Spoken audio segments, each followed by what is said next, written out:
Welcome to the channel students. तो आज की इस वीडियो में हम लोग एक्सप्लेन करेंगे इलेक्ट्रोलाइटिक कंडक्टेंस के बारे में, numericals from the chapter electrochemistry. तो ये हमारा इलेक्ट्रोकेमिस्ट्री के न्यूमेरिकल्स का दूसरा पार्ट है।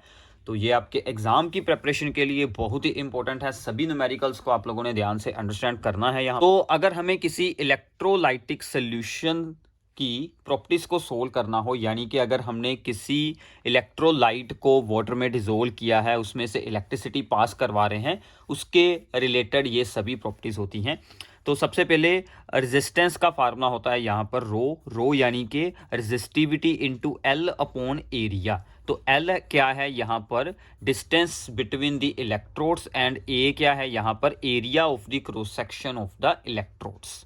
ठीक है, तो यहां से हम लोग रेजिस्टिविटी को सोल्व कर सकते हैं, that is equals to the resistance into area of the cross section by L. ठीक है, अब देखिए यहां पर हमारे पास कुछ टर्म्स आती हैं। सबसे पहली टर्म है दैट इज द कंडक्टेंस, उसको हम जी के साथ डिनोट करते हैं, that is equals to the reciprocal of the resistance. तो इसका हम कर देंगे रेसिप्रोकल, तो हमारे पास क्या फार्मूला बन जाएगा, 1/ρ और a अपॉन एल। ठीक है, और कंडक्टेंस के यूनिट्स क्या होंगे, रेजिस्टेंस का रेसिप्रोकल यानी कि ओम इनवर्स। ओम इनवर्स को हम एक न्यू नाम यहां पर यूज कर लेते हैं, दैट इज दी सीमेंस। ठीक है, इसको एस के साथ भी डिनोट कर सकते हैं। फिर आ जाती है यहां पर कंडक्टिविटी। कंडक्टिविटी को हम स्मॉल के साथ डिनोट कर सकते हैं, वैसे इसका एक अलग सिंबल होता है, बट हम इसे स्मॉल के साथ ही रिप्रेजेंट कर देते हैं। ये क्या होती है, resistivity of the reciprocal of the resistivity. ठीक है, तो रेजिस्टिविटी यानी कि इसका हम लोग यहां पर कर देंगे रेसिप्रोकल, तो ये बन जाएगा 1/r और ये बन जाएगा L/A। ठीक है, अब देखिए 1/r क्या था अभी, जी दैट इज द कंडक्टेंस, और L/A को हमने यहां पर ऐसे ही रखा, और L/A को हमने एक न्यू टर्म का नाम है यहां पर दिया, that is the G star. G star is known as the cell constant. ठीक है, तो मतलब सेल की ये अपनी खुद की प्रॉपर्टीज हैं एल एंड ए, इसलिए हम इसको ज्यूम कर लेते हैं सेल कांस्टेंट। तो ये हमारे पास क्या फार्मूला बन जाता है, K is equals to G into G star. K is the conductivity, G is the conductance, G star is the cell constant. ठीक है, और कंडक्टिविटी के यूनिट्स होते हैं ohm inverse into centimetre inverse, यानी कि सीमन पर सेंटीमीटर और सीमन पर मीटर, मोस्टली यही यूज किए जाते हैं। फिर आती है मोलर कंडक्टिविटी। ठीक है, मोलर कंडक्टिविटी क्या चीज है कि अगर हमने सॉल्यूशन में 1 मोल ऑफ इलेक्ट्रोलाइट को डिसोल्व किया है, उसकी कितनी कंडक्टिविटी होती है, कंडक्टेंस पावर होती है, that is known as the molar conductivity. ठीक है, तो इसका फार्मूला क्या बनता है, कंडक्टिविटी नॉर्मल जो होती है into the volume of solution that contains the 1 mole of the electrolyte. उसको सोल्व करने के लिए हमने फिर आगे क्या अप्लाई कर दिया, 1000/मोलैरिटी। ठीक है, तो m क्या है यहाँ पर, मोल पर लीटर में जो हमें दी होगी कंसंट्रेशन यानी कि मोलैरिटी। ठीक है, कितने मोल्स हैं उसमें ऐड किए गए। इसके यूनिट्स क्या आते हैं मोलर कंडक्टिविटी के, that is the semen centimetre square पर मोल या फिर सीमन मीटर स्क्वायर पर मोल। ठीक है, हम लोग सेंटीमीटर की जगह पर मीटर, अगर एसआई आप लोगों को पूछे जाएं एसआई यूनिट्स, तो आप लोग मीटर स्क्वायर यूज करेंगे। ठीक है, अब इनके बारे में ये बातें जरूर पूछी जाती हैं कि अगर हम सोल्यूशन को डिल्यूट करते हैं तो इनमें चेंज क्या आएगा। ठीक है, effect of the dilution upon these properties. Dilution मतलब कि हमने सोल्यूशन में इलेक्ट्रोलाइट की कंसंट्रेशन को डिक्रीज कर दिया है, और सोलवेंट यानी कि वाटर की के अमाउंट को और ज़्यादा यहाँ पर इंक्रीज कर रहे हैं, डिल्यूट कर रहे हैं सोल्यूशन को। ठीक है, तो सबसे पहले है that is the conductance G. Conductance increases with dilution because large number of ions produced. ठीक है, क्योंकि जितने ही डिल्यूट करेंगे उतने आयंस ज़्यादा प्रोड्यूस होंगे, सो देयरफॉर ओवरऑल सोल्यूशन की जो होती है कंडक्टेंस वो इंक्रीज करेगी। But conductivity that is the small K decreases as the number of ions per centimetre cube decreases. अब देखिए कि कंडक्टिविटी क्या होती है, conductivity is basically the conductance of unit volume of the solution, के solution की unit volume यानी कि 1 सेंटीमीटर क्यूब में कितने आयंस हैं उसके अकॉर्डिंग बनती है conductivity. So therefore conductivity decrease कर जाएगी with dilution as the number of ions per centimetre cube decreases. Reason याद रखने भी आप लोगों से पूछे जाते हैं। फिर आती है molar conductivity. Molar conductivity increases with dilution because हमने तो 1 मोल इलेक्ट्रोलाइट ऐड किया था, अगर हम सोल्यूशन को डिल्यूट कर देंगे तो उसकी वॉल्यूम तो इंक्रीज हो जाएगी। तो मैंने आपको यहाँ पर फार्मूला क्या बताया था, के इंटू वी, यानी कि वॉल्यूम जिसमें कि हमने 1 मोल को डिसोल्व किया है, वॉल्यूम इंक्रीज हो जाएगी। सो देयरफॉर मोलर कंडक्टिविटी भी इंक्रीज होगी विद डिल्यूशन। ठीक है, तो ये आप लोगों ने सब कुछ याद कर लेना है अच्छे से। ओके, अभी तो आगे आता है ऐसे ही, अगर हम सोल्यूशन को डिल्यूट करते करते उसको बहुत ही ज़्यादा यहाँ पर डिल्यूट करवा देते हैं, यानी कि इनफाइनाइट डिल्यूशन हो जाती है। ठीक है, अगर हम सोल्यूशन की इनफाइनाइट डिल्यूशन करते हैं तो क्या बनेगा,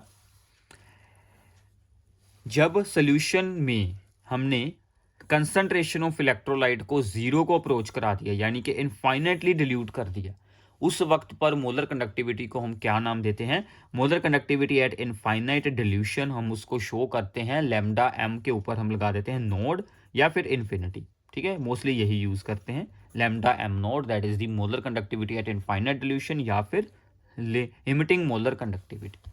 ठीक है, अब देखिए variation of the molar conductivity with concentration. मैंने आपको बताया था कि स्ट्रॉन्ग इलेक्ट्रोलाइट और वीक इलेक्ट्रोलाइट, दो टाइप के इलेक्ट्रोलाइट्स होते हैं, दोनों का बिहेवियर, दोनों में मोलर कंडक्टिविटी का बिहेवियर हमें अलग अलग देखने को मिलता है। ग्राफ को अंडरस्टैंड कीजिए, मोस्टली पेपर में आता है ये। ठीक है, अगर होगा weak electrolyte like acetic acid, उसकी मोलर कंडक्टिविटी जैसे जैसे हम सोल्यूशन में कंसंट्रेशन को डिक्रीज करेंगे, इस तरफ जाएंगे, ठीक है, मतलब कि सोल्यूशन को डिल्यूट करेंगे, इस तरफ क्या हो रही है, डिल्यूशन, तो उसकी मोलर कंडक्टिविटी इंक्रीज होती है और एकदम से रैपिड इंक्रीज आ जाता है और बहुत ही ज़्यादा इंक्रीज होती है। क्यों होता है ऐसे, बिकॉज वीक इलेक्ट्रोलाइट की डेसोसिएशन पहले तो मतलब हुई नहीं होती, जैसे हम सोल्यूशन को डिल्यूट करते हैं तो उसकी डेसोसिएशन इंक्रीज होती है, ज़्यादा आयंस बनते हैं, और जैसे जैसे हम जितना डिल्यूट करते जाएंगे उतनी ज़्यादा उसमें आयंस बनते जाएंगे और इसके कारण के मोलर कंडक्टिविटी इंक्रीज हो जाएगी। बट जो स्ट्रॉन्ग इलेक्ट्रोलाइट्स होते हैं उनकी मोलर कंडक्टिविटी इंक्रीज तो होती है but with very small change, because उनकी तो डेसोसिएशन ऑलरेडी हुई होती है, वो तो स्ट्रॉन्ग इलेक्ट्रोलाइट हैं, वो तो कंप्लीटली ही डेसोसिएटेड हैं, तो डिल्यूट करने पर तो सिर्फ आयंस के बीच की जो फोर्सेस ऑफ अट्रैक्शन होती हैं वही वीक होती हैं और वो मूव कर जाते हैं और ईजिली, इसलिए थोड़ा सा इंक्रीज आ जाता है मोलर कंडक्टिविटी में।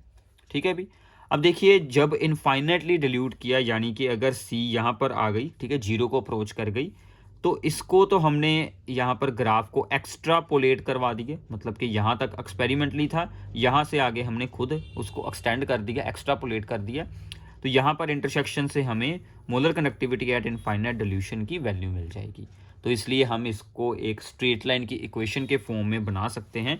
ये हो गया हमारा molar conductivity is equals to the molar conductivity at infinite dilution, minus A है यहाँ पर एक कांस्टेंट और एक्स एक्सिस पर है सी का स्क्वायर रूट, सी का स्क्वायर रूट मतलब कि यहाँ पर square root of the concentration. ठीक है, तो ऐसे हम इस इक्वेशन को रिप्रेजेंट कर सकते हैं। तो इस ग्राफ में ये जो स्ट्रेट लाइन है इसकी स्लोप क्या रहेगी, माइनस ए। ठीक है, this is most important graph, ये मोस्टली पेपर में आ रहा है पिछले 3-4 साल से। ठीक है, इसको याद रखना अच्छे से। तो अब यहाँ पर एक प्रॉब्लम आती है कि वीक इलेक्ट्रोलाइट्स के लिए molar conductivity at infinite dilution graph से तो सोल्व होगी नहीं, क्योंकि अगर हम इसको एक्स्ट्रापोलेट करते हैं तो ये तो ऊपर को चला जाएगा। ठीक है, वीक इलेक्ट्रोलाइट वाला, तो ये इंटरसेक्ट तो होने से रहा, तो इसका मतलब कि वीक इलेक्ट्रोलाइट की मोलर कंडक्टिविटी एक्सपेरिमेंटली सोल्व कर पाना हमारे लिए मुश्किल है, तो हम इसके लिए कुछ और लॉ या कुछ और यहाँ पर यूज़ करना पड़ेगा। तो इसके लिए फिर हम लोग यूज़ करते हैं Kohlrausch law of independent migration of the ions. ठीक है, अब देखिए कोहल-रोज लॉ ने हमें क्या बताया है, कोहल-रोज लॉ ने ये बताया है कि एट इनफाइनाइट डिल्यूशन, ठीक है, हम किसी भी सब्सटेंस की मोलर कंडक्टिविटी को उसके इंडिविजुअल आयंस की मोलर कंडक्टिविटी के सम में रिप्रेजेंट कर सकते हैं। ठीक है, it states that the limiting molar conductivity of the electrolyte can be represented as sum of the individual contributions of the anions and cations. Simple है। यानी कि अगर हमारे पास HCl है तो molar conductivity at infinite dilution of HCl, इसके दो आयन बनेंगे, H पॉजिटिव की अलग, Cl की अलग, दोनों को ऐड कर दें। ऐसे ही है एग्जांपल मैग्नीशियम क्लोराइड की, एक होगा Mg2 पॉजिटिव की, यहाँ पर आयनिक कंडक्टिविटी, और साथ में Cl दो बनने वाले हैं तो उसके आगे हमने 2 लगा लिया, दिस वन। तो ये सिंपल सा कोहल-रोल्स लॉ है। अब इसका एप्लीकेशन क्या है? इसकी एप्लीकेशन है कि इसको यूज़ कर आप लोग किसी भी वीक इलेक्ट्रोलाइट के लिए molar conductivity at infinite dilution solve कर सकते हैं।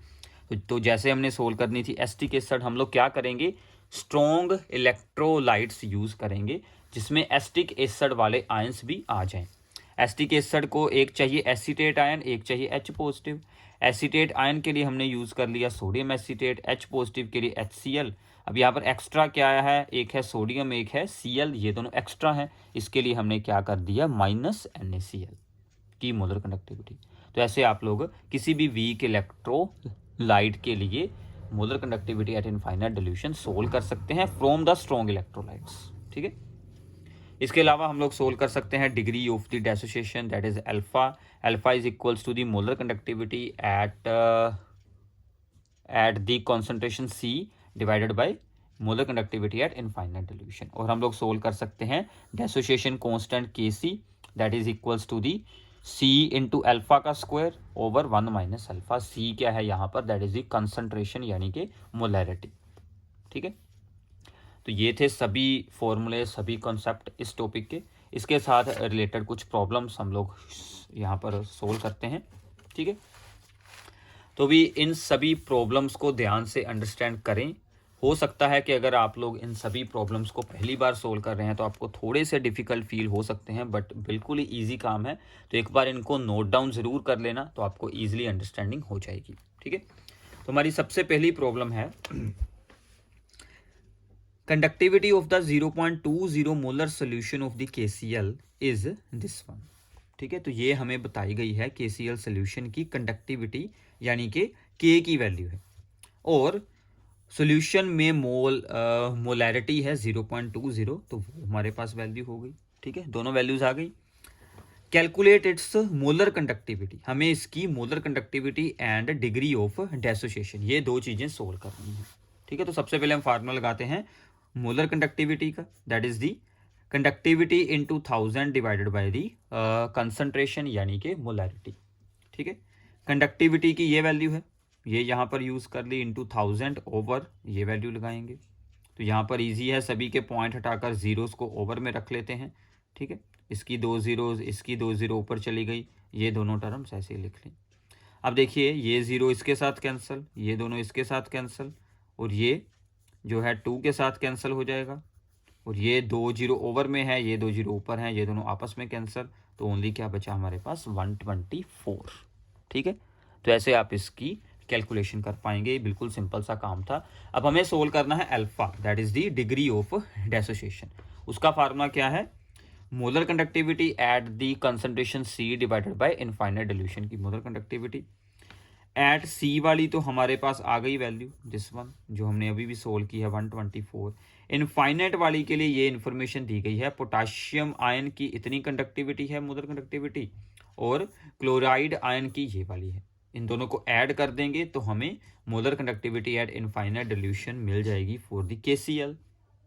ठीक है, K पॉजिटिव की और Cl आयन की को हमने ऐड कर दिया, तो ये दोनों ऐड होकर हमारे पास आंसर आ जाएगा 150।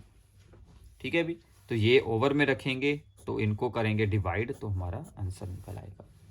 ओके, अभी तो ऐसी ही आपको छोटी छोटी प्रॉब्लम्स आती हैं। बेसिकली क्या काम है, स्टेटमेंट से इन्फॉर्मेशन निकालें, और इन्फॉर्मेशन निकालने के बाद जो सोल्व करना है उसके अकॉर्डिंग फॉर्मूला अप्लाई करें, तो आप लोग ईजिली इन न्यूमेरिकल्स को सोल्व कर पाएंगे। ठीक है, अभी इसके बाद अगली प्रॉब्लम है कि the electrical resistance of A column of the 0.05 molar potassium hydroxide solution of this length and area of the cross section this one. इस बार L और A है हमारे पास, और उसकी इलेक्ट्रिकल रेजिस्टेंस बताई गई है दिस ओम। तो हम पहले इन्फॉर्मेशन देखते हैं। सोल्यूशन में है कंसंट्रेशन 0.05 और L की वैल्यू है 50, एरिया है 0.625, और साथ में दी गई है रेजिस्टेंस दिस वन। तो 4 चीज़ें हमारे पास है। सोल्व क्या करना है अभी? सोल्व करनी है resistivity, conductivity and molar conductivity. Resistivity का फार्मूला क्या होता है अभी? Rho is R into A upon L. मैंने आपको शुरू में इसीलिए सभी फार्मूले लिखवाए थे। अब देखिए अगर आपने नोट डाउन किए होंगे तो आपको आते होंगे, ठीक है।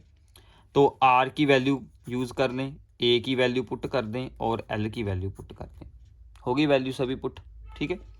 तो अब इसकी सोल्विंग तो काफ़ी यहाँ पर इजी हो जाएगी क्योंकि ये दोनों ही 5 के साथ डिवाइड हो रहे हैं। तो पहले हम इनके पॉइंट्स हटा देते हैं, ठीक है। तो इसके पॉइंट हटाकर यहाँ पर आ गई 0, ये सभी इसके साथ कैंसिल, ये इसके साथ कैंसिल, ये यहाँ पर पॉइंट लग जाएगा 62.5। यूनिट्स का ध्यान रखिएगा, रेजिस्टिविटी है तो ओम सेंटीमीटर, ठीक है। तो फिर हमें निकालनी है दैट इज़ द कंडक्टिविटी। आप लोग आगे एक्सप्लेन कर देना कि हम क्या सोल्व कर रहे हैं। That is the conductivity. Conductivity is small k, that is the reciprocal of the resistivity. So therefore 1/62.5, ठीक है। अब 62.5 का पॉइंट हटाकर ऊपर चला जाएगा 10, इसकी डिवाइड कर लेना, अभी बिल्कुल सिंपल है, ठीक है। तो ये हमारा आंसर आ जाएगा। Units ohm inverse and centimetre inverse या फिर सीमन पर सेंटीमीटर, ठीक है। फिर आ गई मोलर कंडक्टिविटी। तो फार्मूला लगाएं के इंटू 1000 ओवर कंसनट्रेशन। तो ये आप लोग सोल्व कर सकते हैं, बिल्कुल ईजी सा काम है, ठीक है। तो फिर से क्या है कि आपको ये पता होना चाहिए कि हमने क्या सोल्व करना है, उसके लिए कौन सा फार्मूला अप्लाई करें। ओके अभी तो ऐसी प्रॉब्लम्स आपकी सोल्विंग हो जाएगी, ठीक है। तो आगे चलते हैं, 1-2 प्रॉब्लम्स ऐसी और कर लेते हैं। सो आगे है, काफ़ी इंटरेस्टिंग प्रॉब्लम है, पहले स्टेटमेंट रीड कर लें। Resistance of a conductivity cell filled with this KCl solution is this one, ठीक है। पहले ये हमने अमाउंट सोल्यूशन में रखी है मोलैरिटी, रेजिस्टेंस आ रही है 100 ओम। अगर resistance of the same cell when filled with this solution, अगर उसमें हमने अलग सोल्यूशन का अमाउंट चेंज कर दिया, इलेक्ट्रोलाइट और मतलब चेंज कर दी उसकी कंसंट्रेशन, तो रेजिस्टेंस आ रही है 520 ओम की। मतलब 2 केस हैं इस बार, ठीक है। Calculate the conductivity and molar conductivity of the 0.02 molar KCl solution. जो ये वाला है, जो दूसरा सोल्यूशन दिया गया है, ठीक है, उसकी हमने सोल्विंग करनी है। Molar conductivity and the conductivity. The conductivity of the 0.1 molar solution is this one. जो हमारा सबसे पहला सोल्यूशन था, ठीक है, ये जो ऊपर वाला था, उसकी हमें बताई गई है कंडक्टिविटी की वैल्यू, मोलैरिटी की वैल्यू और रेजिस्टेंस, 3 चीज़ें हैं, ठीक है। तो ये हो गई हमारे पास, that is the concentration 0.1 molar, resistance 100 ohm and the conductivity this one. तो अब देखिए, जब सेम सेल में सोल्यूशन की कंसंट्रेशन ही सिर्फ चेंज की जाए तो मतलब जो सेल है उसका सेल कांस्टेंट तो सेम रहेगा। तो हम इसलिए सेल कांस्टेंट पहले सोल्व करते हैं, ठीक है। तो फार्मूला क्या होता है? K is equals to G into G star. तो जी का क्या मतलब होता है अभी? 1/r। तो सभी वैल्यूज लगाएं, 1/r जी स्टार, और ये होगी के की वैल्यू, ये 100 इसके साथ जाकर मल्टीप्लाई होकर 16 आउट हो जाएगा। तो जी स्टार की वैल्यू आ गई 1.29 पर सेंटीमीटर, ठीक है। यूनिट्स का ध्यान रखना भी, जो यूनिट यहाँ पर है वो उसी में इनके आंसर आएंगे। इतना हो गया। अब हमें जो दूसरा है आगे सोल्यूशन, ठीक है, सेकंड केस वाला, उसमें हमें दी गई थी सोल्यूशन की कॉन्सेंट्रेशन 0.02 मोलर, रेजिस्टेंस है 520, और हमने के सोल्व करनी है कंडक्टिविटी, जी इंटू जी स्टार का फार्मूला लगाएं फिर से सेम, तो ये आपका आंसर आ जाएगा। इससे हम लोग सोल्व कर सकते हैं मोलर कंडक्टिविटी, ठीक है अभी। तो मतलब काम बिल्कुल सिंपल है, आपको एक बार अंडरस्टैंडिंग हो तो ये जो न्यूमेरिकल पोर्शन है ना इस साल का, वो सबसे इजी काम है अभी, इसको अच्छे से प्रिपेयर ज़रूर कर लें, ठीक है। तो आगे चलते हैं, कुछ प्रॉब्लम्स हैं कोहल-रोल्स लॉ के ऊपर, बिल्कुल सिंपल सी हैं ये भी। तो हमने सोल्व करनी है, हमें यहाँ पर वैल्यूज़ दी गई हैं। Molar conductivity for the NaCl, HCl and sodium के साथ AC मतलब होता है एसीटेट, सोडियम एसीटेट, इनकी इनफाइनाइट डिल्यूशन की मोलर कंडक्टिविटीज़ की ये वैल्यू बताई गई हैं respectively. Calculate the molar conductivity at infinite dilution for HAC मतलब कि यहाँ पर एसिटिक एसिड, ठीक है। AC मतलब होता है यहाँ पर एसीटेट आयन, उसके साथ हाइड्रोजन जोड़ दें, so this one the acetic acid. अब मैंने आपको इसकी सोल्विंग अभी पूरी एक्सप्लेन की थी कि ये एक वीक इलेक्ट्रोलाइट है, इसके लिए हम लोग स्ट्रॉन्ग इलेक्ट्रोलाइट यूज़ करेंगे। कौन कौन से स्ट्रॉन्ग इलेक्ट्रोलाइट यूज़ होंगे जिसमें ये सभी आयंस आ जाएं। अब हमें 2 आयंस की रिक्वायरमेंट है, एक एसीटेट, एसीटेट आएगा सोडियम एसीटेट में से, ये आ गया, और H आएगा यहाँ से। अब एक्स्ट्रा क्या आया है, सोडियम एंड Cl, इनको हटाने के लिए हमने क्या कर दिया, -NaCl की मोलर कनेक्टिविटी। अब ये सभी आंसर यहाँ से यूज़ करें, NaCl की वैल्यू, HCl की और Na और सोडियम एसीटेट की, वहाँ से आपका आंसर निकल आएगा। ठीक है, तो ऐसे आपको कोई भी वीक इलेक्ट्रोलाइट ये लोग पूछ सकते हैं, आपने गिवन इन्फॉर्मेशन को ध्यान में रखते हुए इसकी सोल्विंग करनी है। ठीक है भाई, तो ये ऐसे टॉपिक है ना, आपने एक दो बार सुन भी लिए ना तो भी हो जाएंगे। ठीक है, तो आगे चलते हैं। इसी पर बेस्ड एक छोटी सी प्रॉब्लम और है कि the value of the molar connectivity at infinite dilution for the aluminium sulphate is this one. ठीक है, एल्यूमिनियम सल्फेट की वैल्यू है, उसमें से जो सल्फेट आयन है उसकी हमें आयनिक कंडक्टेंस दी गई है 160। हमें एल्यूमिनियम आयन के लिए आयनिक कंडक्टिविटी सोल्व करनी है। ठीक है, तो क्या फार्मूला रहेगा, एल्यूमिनियम सल्फेट है, 2 एल्यूमिनियम आयंस बनते हैं, सो 2 इंटू यहाँ पर ionic conductivity of the aluminium ion, और साथ में है SO4 यानी कि सल्फेट, उसके साथ हम मल्टीप्लाई करेंगे 3 को। तो एल्यूमिनियम आयन को हमने सोल्व करना है, सल्फेट आयन की हमें वैल्यू बताई गई है 160, इसकी भी ये वैल्यू है यहाँ पर 858, तो ये वैल्यू इस तरफ आएगी, सब्ट्रैक्ट हो जाएगी, ये 2 ओवर में चला जाएगा, तो आंसर आ जाएगा। तो बेसिकली हमने क्या अप्लाई किया है अभी, कोहल-रोच लॉ। कोहल-रोच ने हमें क्या बताया था कि हम लोग किसी भी इलेक्ट्रोलाइट की जो यहाँ पर इनफाइनाइट डिल्यूशन की मोलर कनेक्टिविटी है उसको उसके आयंस की आयनिक कंडक्टेंस में के सम में रिप्रेजेंट कर सकते हैं, बस। ठीक है भी, सिंपल है। तो एक प्रॉब्लम और करते हैं, एक दो प्रॉब्लम्स हैं जो आपकी ग्राफिकल रिलेटेड प्रॉब्लम्स होंगी। पहले स्टेटमेंट को ध्यान से रीड करना। ठीक है, solutions of 2 electrolytes A and B are diluted. Molar conductivity of B increases 1.5 times, but A increases 25 times. मतलब हमने सोल्यूशन को डिल्यूट किया, मोलर कंडक्टिविटी इंक्रीज होनी है, हमें पता है A की इंक्रीज हुई 25 टाइम्स, B की only 1.5 time. Which of the two is strong electrolyte and which is weak. अब देखिए हमने रीड किया है, स्ट्रॉन्ग की कंडक्टिविटी में वेरी स्मॉल चेंज आता है, वीक की कंडक्टिविटी में वेरी रैपिडली चेंज आता है। ठीक है, इसका मतलब बी हो गया हमारा स्ट्रॉन्ग इलेक्ट्रोलाइट, ए हो गया हमारा वीक इलेक्ट्रोलाइट। ठीक है, जस्टिफाई योर आंसर, आपने वही सारा थ्योरी वाला कॉन्सेप्ट एक्सप्लेन कर दें कि स्ट्रॉन्ग की डेसिनेशन हुई होती है, आयंस नहीं बनते, और ए वीक इलेक्ट्रोलाइट में डेसिनेशन और हो जाती है, आयंस बन जाते हैं, इसलिए वो इंक्रीज हो जाती है। और इसको ग्राफिकली शो करना है, जो हमने अभी अभी ड्रॉ किया था ग्राफ, वही आपने ड्रॉ कर देना है। तो बी हो गया स्ट्रॉन्ग इलेक्ट्रोलाइट का ग्राफ ऐसे जाएगा, यहाँ से यहाँ पर एक्स्ट्रापोलेट कर सकते हैं, और ये है वीक इलेक्ट्रोलाइट। ठीक है, ए उसका ग्राफ ऊपर को चला जाएगा, यहाँ पर है कॉन्सेंट्रेशन का स्क्वायर रूट और यहाँ पर है मोलर कंडक्टिविटी। ठीक है, तो ऐसी प्रॉब्लम्स आप लोगों ने ध्यान से अंडरस्टैंड यहाँ पर ज़रूर करनी है।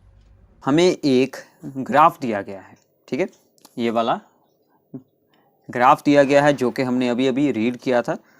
इसके बारे में हमें सबसे पहले ये पूछा गया है कि हमें ये देखना है कि इलेक्ट्रोलाइट का यहाँ पर नेचर क्या है, मतलब कि वो वीक है या फिर वो स्ट्रॉन्ग है। तो मैंने आपको बताया था कि अगर तो इसमें एक स्लोली इंक्रीज हो रहा है तो वो स्ट्रॉन्ग इलेक्ट्रोलाइट होगा। अगर यहाँ पर ऐसी कोई होती कर्व जिसमें कि रैपिड इंक्रीज हो जाता तो वो होता weak electrolyte. So this is the strong electrolyte. ठीक है, तो इतनी बात हमें यहाँ से सोल्व हो जो है वो ये हो चुकी है। This is the strong electrolyte. Second उसने पूछा है कि determine the value of the lambda am not for the electrolyte. तो हमें इसकी वैल्यू सोल्व आउट करनी है। वो हमने क्या किया है कि उन्होंने खुद ही यहाँ पर अटैच की हुई है ये वाली कर्व। यहाँ पर जो वैल्यू आएगी, अब देखिए यहाँ पर है 149.8 और यहाँ पर है 150.2, इन दोनों के बीच है। तो यहाँ पर क्या वैल्यू होगी 150, यानी कि 150.0, साथ में यूनिट्स हमें बताई गई हैं। ठीक है, that is the semen centimetre square पर मोल। तो ये इसका सिंपल सा आंसर आ जाएगा। ओके, ये आपके 2 मार्क्स बन गए। अब थर्ड है show how to find the value of a. ये भी मैंने आपको बताया था, अभी हमने एक इक्वेशन लिखी थी कि lambda m is equals to the lambda M naught minus a into c का स्क्वायर रूट। तो ए क्या था, slope, slope is equals to the minus a. तो हम स्लोप को यहाँ से अब सोल्व करेंगे। So this implies that a is equals to the minus slope. अब नाउ स्लोप को सोल्व करने के लिए हमें यहाँ पर 2 पॉइंट्स को यहाँ पर सिलेक्ट करना होगा। तो एक हम यहाँ से सिलेक्ट करते हैं 149 से, ठीक है। तो इसको जब हम यहाँ पर करेंगे मैच तो ये कुछ यहाँ पर वैल्यू आ जाएगी, ठीक है। और दूसरा हम कोई और साथ में यूज़ कर लेते हैं पॉइंट, ये वाला यूज़ कर लेते हैं। इसको अगर हम यहाँ पर मैच करेंगे तो कुछ यहाँ पर वैल्यू आ जाएगी, ठीक है। तो पहले मैं यहाँ पर लिखता हूँ कौन कौन से हैं पॉइंट। यहाँ पर x की वैल्यू है 0.010 कोमा 149, एक पॉइंट ये हो गया।